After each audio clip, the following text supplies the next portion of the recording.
আজ বালুরঘাটে সভা করেন মুখ্যমন্ত্রী মমতা বন্দ্যোপাধ্যায়। আর নাম না করে সুকান্ত সেনগুপ্তকে বাংলার গদ্দার ও কুলাঙ্গার বলে বালুরঘাটের মঞ্চ থেকে আক্রমণ মুখ্যমন্ত্রী মমতা বন্দ্যোপাধ্যায়ের।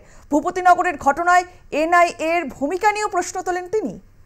কোচবিহার থেকে লোকসভা ভোটের প্রচার শুরু করেছিলেন মুখ্যমন্ত্রী মমতা বন্দ্যোপাধ্যায়। সেখান থেকে আলিপুরদুয়ার, জলপাইগুড়ি হয়ে শনিবার মমতা বন্দ্যোপাধ্যায় পৌঁছন বালুরঘাট লোকসভা কেন্দ্রের তপনে। সেখানে জনসভা করেন মুখ্যমন্ত্রী। লোকসভা নির্বাচনে এবারে বালুরঘাটের তৃণমূলের প্রার্থী বিপ্লব মিত্র, বিজেপির প্রার্থী দলের রাজ্য সভাপতি সুকান্ত মজুমদার। দ্বিতীয়বারের জন্য বালুরঘাট থেকে প্রতিদ্বন্দ্বিতা করছেন সুকান্ত। শনিবার তার গড়ে দাঁড়িয়েই সুকান্ত এবং শুভেন্দুকে এক বন্ধনীতে রেখে আক্রমণ করেন মমতা বন্দ্যোপাধ্যায়। কর্মীদের অ্যারেস্ট করবে না, এজেন্টদের অ্যারেস্ট করবে না। অরবিন্দ কেজরিওয়াল থেকে শুরু করে আদিবাসী নেতা হেমন্ত সোরেন থেকে শুরু করে আমার দলীয় নেতাদের থেকে শুরু করে পাবলিক থেকে শুরু করে অ্যারেস্ট করবে না। ইলেকশনে লেভেল প্লেইং ফিল্ড থাকা দরকার। আর যদি মনে করো গায়ের জোরে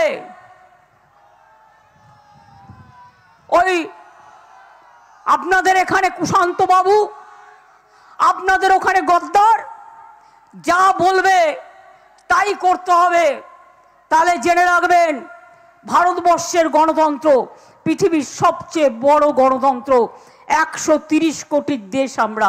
ইডির পর এবার এনআইএ, ফের রাজ্যে কেন্দ্রীয় এজেন্সির উপর হামলার অভিযোগ। সন্দেশখালীতে ইডির ওপর আক্রমণের পর এবার পূর্ব মেদিনীপুরের ভূপতিনগর বিস্ফোরণ মামলার তদন্তে গিয়ে এনআইএ এর আধিকারিকরা আক্রান্ত হন বলে অভিযোগ। আর এই নিয়েই তপনের জনসভা থেকে তীব্র প্রতিক্রিয়া দেন মুখ্যমন্ত্রী মমতা বন্দ্যোপাধ্যায়। তিনি বলেন, মধ্যরাতে কেন অভিযান, পুলিশকে জানিয়ে এসেছে। কালকেও ভূপতিনগরে হামলা হয়েছে। হামলাটা কে করেছে? হামলাটা মেয়েরা করেনি, হামলাটা করেছে এনআইএ। গদ্দার জানে হারবে, তাই লোকের বাড়ি গিয়ে গিয়ে কোথায় একটা চকলেট বোম ফেটেছিল 2022 সালে, আর মধ্যরাতে গিয়ে যদি মহিলার বাড়িতে গিয়ে অত্যাচার করে, গ্রামে ঢুকে গিয়ে অত্যাচার করে, তা মহিলারা কি করবে? শাখা বালা পরে বসে থাকবে না মাথায় ওড়না দিয়ে বসে থাকবে? তারা তাদের রক্ষা করবে না, তাদের ইজ্জত, তাদের সম্মান? তুমি রাতের বেলায় ঢুকে যাবে বাড়ি বাড়ি। তৃণমূলের সব বুথ প্রেসিডেন্টকে গ্রেপ্তার করতে হবে, তৃণমূলের সব এজেন্টদের গ্রেপ্তার করতে হবে। ইলেকশন কমিশনকে দিয়ে আমরা চাই ইম্পার্শিয়ালি কাজ করুক। আমরা বিজেপি ইলেকশন কমিশন চাই না।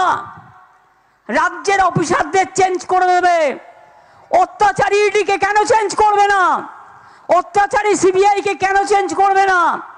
অত্যাচারী ইনকাম ট্যাক্সকে কেন চেঞ্জ করবে না? অত্যাচারী এনআইএ কে কেন চেঞ্জ করবে না? যত দোষ রাজ্যের বেলায়।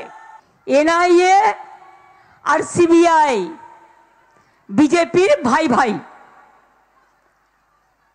আর ইডি আর ইনকাম ট্যাক্স বিজেপির ফান্ডিং বক্স।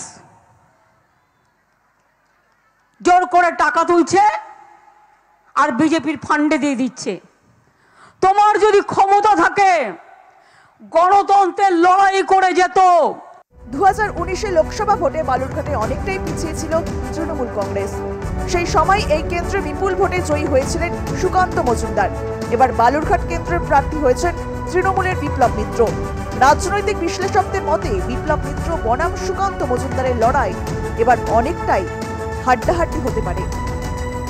শিবশঙ্কর চট্টোপাধ্যায়ের রিপোর্ট, আর প্লাস নিউজ।